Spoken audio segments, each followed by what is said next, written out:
Welcome to Zone Coverage. We're here at Stewart's TV and Appliance for our weekly look at everything having to do with the Cleveland Browns.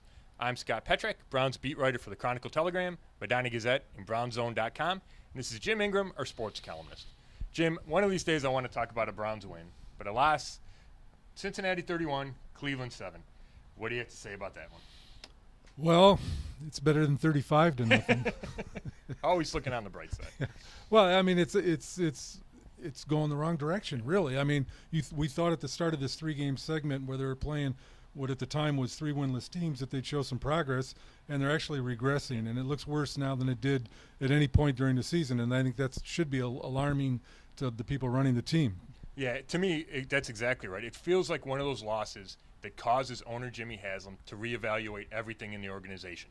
That includes the front office led by Sashi Brown, the coaching staff led by Hugh Jackson. And not to saying he has to make a move, anything right now, but it's a kind of loss that you look back on and go, man, that's where everything went south. Now, the good news is there's 12 weeks left. Maybe they'll figure something out. But you're right. The way they've played the last 3 weeks doesn't give you a whole lot of optimism. So when you look at the Sashi Brown, Hugh Jackson, first of all, there's reports about a rift in their relationship between the front office and the coaching staff. I ask you, who do you give more of the blame to for the 0-4 record and really 1-19 since last year? Do you blame more on the front office, more on the coaching staff? I blame the front office. I mean, they're the ones that are providing the coach with the players, and the coach can only coach the players he's given, and what he's been given this year especially is not a lot, right. And it shows in their record. I mean, they've had 2 years now, this new regime, to kind of gain some momentum and get some players in here that can do the job. And I know they've had 3 defensive players that have been hurt the last week or so, but it should look better than this, and I think the fact that it doesn't is more on the front office and the coaching. I completely agree. Obviously, there's enough blame to go around. There's no doubt about that. But I start with the roster, and I start with talent evaluation, and I just don't think Sashi Brown and his group is doing enough good things in the talent evaluation department. Talk about receiving core. We talk about overall depth, which shows up on defense when you don't have Myles Garrett and Jamie Collins and Danny Shelton. And, they go into every game, and they don't have as much talent as the other team. So maybe against Cincinnati, that's a 4-point difference or a 7-point difference. But when you lose 31-7, then you had to start questioning the coaching staff, in my opinion. Are the players ready? Are they prepared? Is the game plan good enough? Are the coaching decisions in-game good enough? And when you lose like that, they're obviously not, and that's why I think everybody can be blamed. Yeah, I would agree. It's not any one certain person or group of people that are doing this, but the fact is that it's regressing instead of progressing, and you wonder what's going to happen when they start playing good teams again. Right. I mean, they can't even score a point against a bad team. What are they going to do when they play some good teams? No, that's a great point. Now let's look at maybe one of the bright spots, rookie quarterback Deshaun Kizer. Hugh Jackson said he played lights out, minus a couple of reads he didn't make with the defense. Now, to me, that seems over the top, calling him lights out. But I do see plenty of positives with Deshaun Kizer. Do you agree with that? Yeah, and that's what makes this a little even more frustrating, that you see that this is a quarterback that does have a strong arm, and there is some stuff there you can work with, but he has no help at all. There are no other weapons on the offense to help him or even to help judge him, and that's going to be a continuing problem until it's addressed and they get some better players around him. Yeah, and it's sad for the kid. Not that it's I don't think his confidence is shaken or anything like that.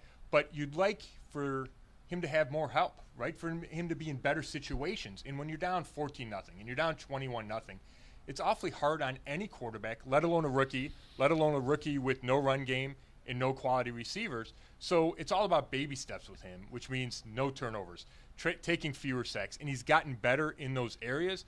So I think you can see the positives there. It just gets swallowed up with all the other big-time negative. Now, talking about that receiving core a little bit more, our weekly Kenny Britt segment, Jim. Mm-hmm. Now, the guy's given us plenty to talk about, but it's all been bad.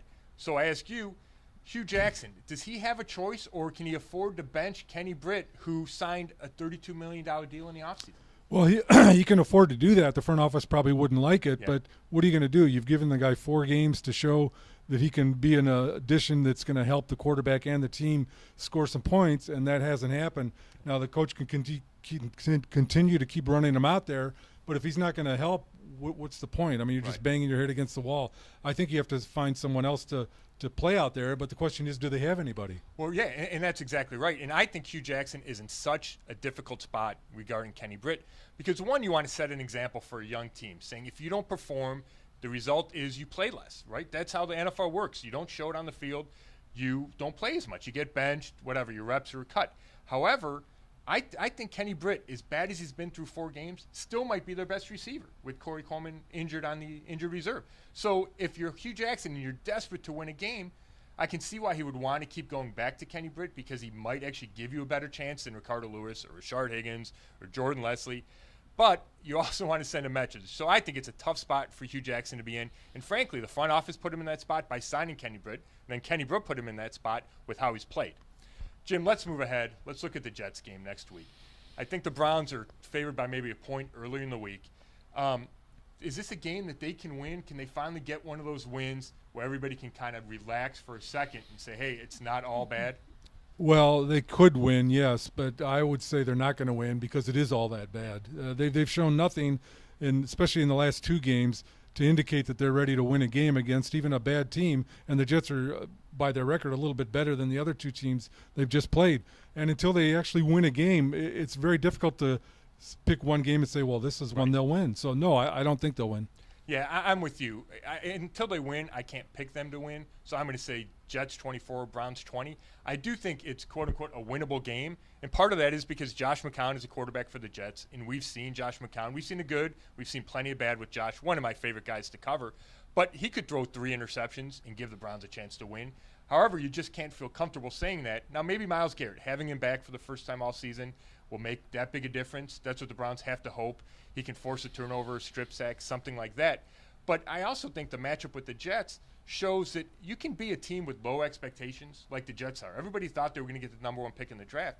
And here they are at 2-2. So you can rebuild and win at the same time. And I think that's what's frustrating for fans, is that the Browns can't find that kind of combination. Yeah, I would agree. And they got to find it quickly. Otherwise, they're going to lose even more fans, because it's not just that they're losing, but they're losing in a way that doesn't make you even want to watch or come to the ballpark to watch them play. So this is a big game for a lot of reasons. And if they need to show some kind of progress that this plan that's in place is actually working. Yep. Hey, thanks again for watching. We're at Stewart's TV and Appliance, and we'll be back next week.